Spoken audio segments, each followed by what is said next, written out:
practice. Their life together was a carefully constructed silence. It only took one unexpected sound.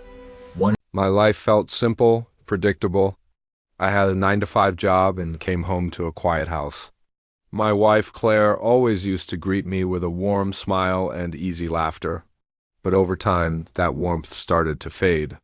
She began staying out late, taking calls in hushed tones. Whenever I'd ask, she'd just say I was imagining things.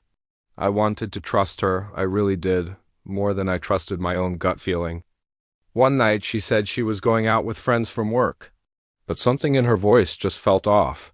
I decided to follow her, and I hated myself for it. Her car didn't head downtown where she said she was going. Instead, she drove to the edge of town, pulling up to this rough-looking bar, motorcycles lined up outside. It was a world away from everything I knew about her. I don't know how long I sat there before I finally forced myself to go in. The air inside was thick with the smell of oil and smoke. And then I saw her. She was laughing with a man covered in tattoos, his arm wrapped possessively around her waist. She looked so relaxed, so alive in a way I hadn't seen in months. The truth hit me harder than a physical blow. I turned around and left without a word. Back home, I just sat in the dark for what felt like hours. I asked her how her evening was. "Fine," she said. The lie hung in the air between us like a thick fog. Over the next few days I noticed more signs. New clothes that were so unlike her usual style. A sudden, bizarre interest in biker culture. Finally, I couldn't take it anymore. I asked her directly if there was someone else. She just laughed and called me paranoid. That laugh, it broke something inside me. A week later, she didn't come home at all. Her phone, left on the kitchen counter, kept buzzing. I couldn't resist. The messages were undeniable. She wasn't just cheating. She was involved with a biker gang leader named Ray. The danger of it all scared me just as much as the betrayal. When she walked in the next morning, I confronted her, trying to keep my voice steady. This time, she didn't deny it. She told me Ray made her feel alive. She said I was too safe, too predictable. I asked if she had any idea the risk she was taking for both of us. The Claire I married was already gone. I told her the affair had to end right now. She just told me I couldn't control her. That night I packed a bag and left. The very next day I called a lawyer.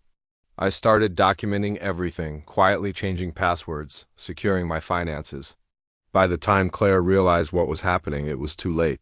She accused me of abandoning her. I told her she was the one who abandoned our marriage first. A few days later, Ray showed up at my work. He warned me to stay out of their lives. I didn't say a word back. I didn't threaten him. I just turned and walked away. That seemed to confuse him more than anything else could have. The divorce moved a lot faster than she expected. Her thrill ride started to fade when the reality of consequences set in.